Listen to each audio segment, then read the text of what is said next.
kasih Tuhan, untuk kasih setiamu yang ku alami dalam hidupku. Terima kasih Yesus untuk kebaikan-Mu sepanjang hidupku. Terima kasih Tuhan untuk kasih setiamu yang ku alami dalam hidupku. Terima kasih Yesus untuk kebaikan-Mu sepanjang hidupku. Terima kasih Yesusku buat anugerah yang Kau beri, sebab hari ini Tuhan adakan syukur bagi-Mu.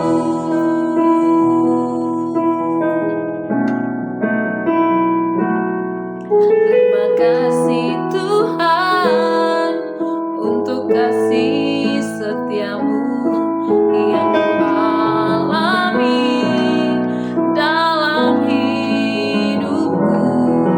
Terima kasih Yesus untuk kebaikan-Mu sepanjang hidupku.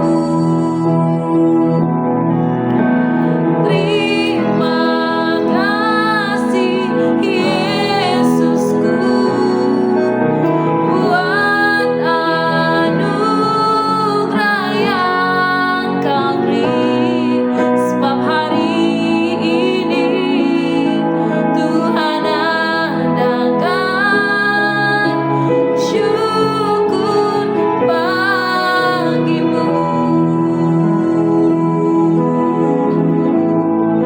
Kami bersyukur Tuhan buat kebaikan-Mu, buat kasih setiamu. Oh, haleluya, haleluya. Oh, terima kasih. Terima kasih.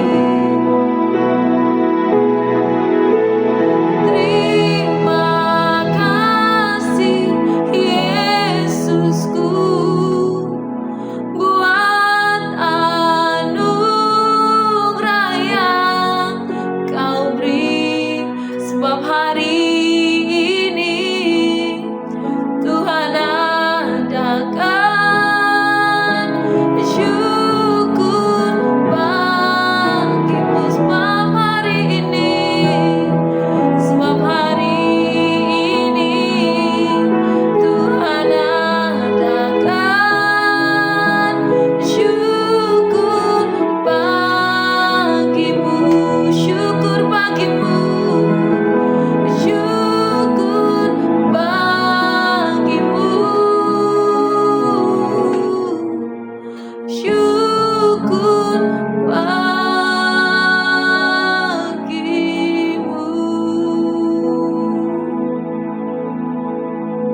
Terima kasih Tuhan Yesus, hati-hatinya kami mengucap syukur untuk kebaikan-Mu di dalam hidup kami. Terima kasih Tuhan untuk hari ini, untuk penyertaan-Mu, untuk kasih setia-Mu di dalam hidup kami. Terima kasih Tuhan. Saat ini Tuhan Yesus, berbicaralah atas setiap kami, karena kami butuh firman Tuhan. Sebab firman-Mu itu menguatkan setiap kami. Terima kasih Tuhan Yesus. Di dalam nama Tuhan Yesus kami berdoa dan mengucap syukur. Haleluya. Amin. Shalom Bapak Ibu Saudara yang kasih Tuhan. Kita berjumpa lagi dalam perenungan intim dengan Allah. Pada hari ini, hari Kamis tanggal 18 September 2025, kita akan mendengarkan dan merenungkan sebagian daripada firman Tuhan yang bertemakan kehidupan kerajaan. Pada perenungan hari ini yang berfokus dalam 1 Yohanes 5 ayat 1-12 dan pembacaan Alkitab kita dalam 1 tahun ini terdapat di dalam Daniel pasal yang ke-10 sampai pasal 12. Saya harap Bapak Ibu Saudara-saudari dapat membacanya terlebih dahulu. Saya akan bacakan dalam 1 Yohanes 5 ayat 11 demikian firman Tuhan. Dan inilah kesaksian itu. Allah telah mengaruniakan hidup yang kekal kepada kita dan hidup itu ada di dalam Anaknya. Seringkali kita berpikir bahwa kehidupan dalam kerajaan surga adalah tentang mengejar berkat, kedamaian, kelimpahan, kesembuhan, atau mukjizat. Semua itu memang nyata dalam kasih Allah, tetapi bukan pusatnya. Pada dasarnya, kehidupan dalam kerajaan surga adalah tentang mengejar seseorang, yaitu Kristus sendiri. Mengapa? Karena hanya di dalam Kristus kita menemukan hidup yang sejati. Inilah yang dikatakan oleh Rasul Yohanes dalam suratnya. Hidup itu adalah di dalam Anaknya, dalam 1 Yohanes 5 ayat 11. Jika fokus hidup sebagai warga kerajaan surga, bukan sekedar menikmati fasilitas kerajaan, tetapi menikmati Raja itu sendiri, yaitu Yesus Kristus. Yang kita perlu ketahui dalam kitab 1 Yohanes, ditulis oleh Rasul Yohanes kepada jemaat yang menghadapi pengajaran sesat, khususnya Gnostik, yang menolak bahwa Yesus adalah Mesias, Anak Allah yang datang dalam daging. Pasal 5 adalah penutup surat ini yang menegaskan identitas orang percaya sebagai anak-anak Allah, keyakinan akan keselamatan dalam Kristus, bukti-bukti bahwa iman kepada Yesus adalah dasar hidup yang sejati. Secara khusus, ayat 11 menekankan bahwa hidup kekal adalah pemberian Allah dan hanya ada dalam Yesus. Itulah inti kehidupan kerajaan yang harus dipegang warga kerajaan surga. Menurut 1 Yohanes 5 ayat 11, hidup itu ada di dalam Anaknya yang dimaksudkan oleh Rasul Yohanes bahwa ia tidak berkata hidup kekal diberikan terpisah dari Kristus. Yohanes menegaskan bahwa Kristuslah hidup kekal itu. Artinya, jika kita memiliki Yesus, kita memiliki hidup.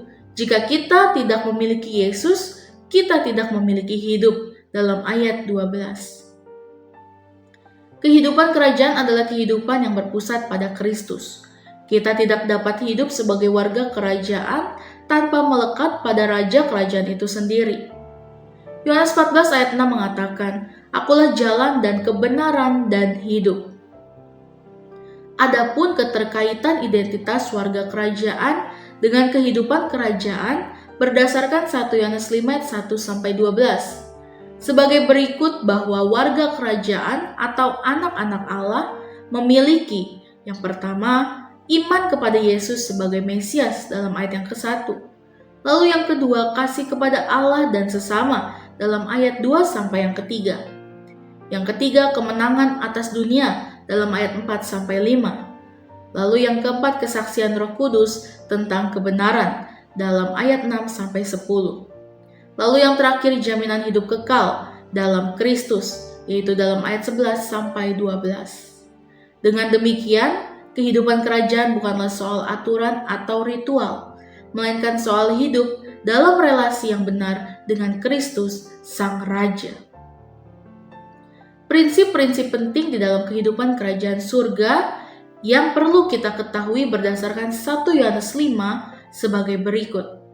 Yang pertama, kehidupan kerajaan adalah hidup dalam iman, bukan hanya percaya sesat, tetapi menaruh hidup kita sepenuhnya di bawah otoritas Kristus. Lalu yang kedua, kehidupan kerajaan adalah hidup dalam kasih. Hidup dalam kerajaan surga tidak mungkin tanpa kasih kepada Allah dan sesama. Dalam ayat 2 sampai yang ketiga. Lalu yang ketiga, kehidupan kerajaan adalah hidup dalam kemenangan. Dalam 1 Yohanes 5 ayat 4 mengatakan, sebab semua yang lahir dari Allah mengalahkan dunia. Bukan berarti tanpa pergumulan, tetapi selalu menang karena ada Kristus di dalamnya. Lalu yang keempat, kehidupan kerajaan adalah hidup dalam kesaksian Roh Kudus. Roh Kudus bersaksi bahwa kita adalah anak-anak Allah dalam ayat 6 sampai yang ke-10. Inilah jaminan yang membuat kita tidak ragu. Lalu yang kelima, kehidupan kerajaan adalah hidup dalam kepastian. Kita tidak perlu gelisah. Allah telah mengaruniakan hidup yang kekal kepada kita dalam ayat 11. Hidup kita aman di dalam tangan Kristus. Perbedaan mengejar sesuatu versus mengejar Kristus. Mengejar sesuatu fokus pada berkat. Mengejar Kristus fokus pada Sang Pemberi berkat. Lalu yang kedua, mengejar sesuatu puas jika kebutuhan tercapai. Mengejar Kristus puas meski keadaan tak ideal, asalkan Kristus bersama kita. Lalu yang ketiga, rentan kecewa jika tidak terkabul. Lalu mengejar Kristus yaitu damai karena percaya Tuhan yang memegang kendali. Lalu yang keempat, mengejar sesuatu dengan egosentris. Mengejar Kristus yaitu Kristus-sentris. Lalu terakhir, mengejar sesuatu yang berpusat pada diri sendiri. Mengejar Kristus berpusat pada kasih dan kehendak Allah. Refleksi kita pada hari ini, apakah aku sudah benar-benar menaruh harapan hidupku pada Yesus? Apakah selama ini aku hanya mengejar sesuatu, bukan mengejar Dia? Apakah hidupku mencerminkan relasi dengan Raja Kerajaan Surga? Marilah kita setiap hari belajar memusatkan hati, keinginan, dan impian hanya pada Kristus, Raja kita yang hidup, karena Dialah sumber dan tujuan hidup warga Kerajaan Surga. Amin. Mari kita sama-sama berdoa. Bapa yang baik, terima kasih Tuhan Yesus. Biarlah perenungan pada hari ini ya Bapa selalu merema bagi kami ya Bapa. Biarlah Tuhan, hati kami, hidup kami, semuanya berpusat pada Engkau ya Bapa. Berpusat pada kasih karunia-Mu dan memiliki iman yang teguh kepada Engkau ya Bapa. Terima kasih Tuhan Yesus. Biarlah Tuhan, hidup kami semuanya ini seturut dengan kehendak-Mu. Langkah kami, pekerjaan kami, apapun yang kami lakukan, itu semuanya ikut campur tangan-Mu. Terima kasih ya Bapa, biarlah firman ini selalu menjadi rema bagi kami, dan kehendak-Mu jadi bagi kami. Terima kasih Tuhan Yesus, dalam nama Tuhan Yesus, haleluya, amin. Salam sejahtera bagi kita semua, shalom.